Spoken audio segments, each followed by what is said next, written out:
Lolly. Hello my dear sweet friends, we gather here today to learn how to make the easiest cake you will ever learn how to make in your entire life. Now this is a lava cake, but if you do not wish for the ooey gooey insides of a lava cake, simply use a donut shaped cake tin like this one. First we are going to make the frosting, in this case chocolate ganache. You'll take equal amounts of chocolate and heavy cream or whipping cream to make this part. Cut up 500 grams of chocolate aka brown edible bricks, then take 500 ml of whipping cream and heat that bad boy up on a stove. Take it off when it is steamy hot, not boiling, and pour that hot lava on top of your chopped up 500 grams of brown bricks.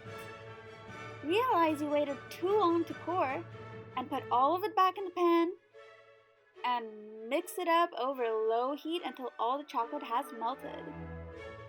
Now we are going to use the power of saran wrap to assert dominance and suffocate the liquid chocolate. Make sure the ganache and plastic film are touching each other to prevent a skin from forming on top of your frosting. Take that to the fridge for a few hours or until it is firm and ready to go on top of cake. Moving on to the cake, now I have mentioned that this cake is the easiest cake you'll ever make in your entire life. I will not fail you. To make this cake, you will choose a cup, and that cup you will marry that cup. You will not betray that cup no matter what happens. That is the cup you will use for all of your measurements. Then you will take a tablespoon, and to mix everything you can take a blender, a hand mixer, or a stand mixer. Oh wow, so easy! To start this bad boy off, we are going to start with our dry ingredients. First, you want to measure out 4 cups of flour, dump it into the bowl. Then 2 cups of sugar, dump it into the bowl. And now 2 cups of cocoa powder, or Milo, or hot chocolate powder, whatever chocolate flavored powder you have in your house. And we're going to put it, you guessed it, into the bowl. You're going to give that a little mix it up, and then add 1 tablespoon of baking powder, and then again, mix it all in. Now moving on to our wet ingredients, you are going to crack 4 whole eggs into the batter. That is it for eggs, just crack them in, leave them inside. Then you're going to pour 2 cups of milk, any milk that you like. If you like whole milk, which I recommend, use whole milk. If you like skim milk, you peasant, but also you can use that, no problem. You're going to mix it up a little bit just to see how the batter's doing, and then move on to the oil. I ran out of oil midway through. Ah ha ha, but oil is oil. Butter is oil. Therefore, 2 cups of oil can be 1 cup of butter and 1 cup of coconut oil.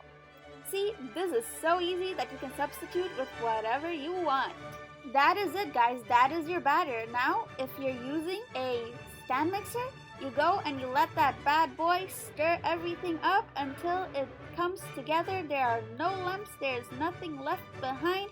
Everything is together. Everyone is friends. If you have a blender, go ahead, let it blend for as long as you like. And if you're using a hand mixer, mix it for as long as you think is needed for everything to come together. In order to bake this cake, you will need to set your oven to 180 degrees Celsius. You'll have to preheat the oven for around 10 minutes. After it is preheated, you can take out your handy dandy tin, line it with parchment paper, or grease it however you like so the cake doesn't stick to it when you have to take it out. After you've done so, put it into that blasting hot oven and leave it there for roughly 30 to 40 minutes. After the cake has baked, you are going to have to carefully please, remove it from the mold. If you did not use the ooey gooey method and you used the donut shaped tin, that is a-okay. You are safe. Just remove it. But if it is ooey gooey inside, you will feel it, because when you move the cake around, you will feel something moving in there. If that is the case, fear not. Just remove it carefully after it has cooled down for a while and let it cool down completely before frosting it. Now, here is time to frost the cake. The time has arrived, my favorite time. You can do this however you like, with any instrument you like. If you are a professional, do whatever you want. If you're not a professional, also do whatever you want. I got some extra whipping cream because I wanted to put some different colored decorations on the cake. By decorations, I mean frogs. I wanted this to be a frog cake. I wanted frogs on my cake. So all I did with the whipping cream was whip it up by hand, add some sugar to taste, put some food coloring, and put it on the cake. Just slap it on there, however I want it. And that is it, guys. That is it. That is the easiest cake you will ever bake in your lives, and it tastes good. It tastes amazing. Just be careful when you cut it, because when the ooey gooey stuff starts coming out, it won't stop. So have something to catch that, or just eat it real quick. When you put it in the fridge, it will stop running. It will become solid, so you don't have to worry about it as long as it's in the fridge.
Yeah, that is it.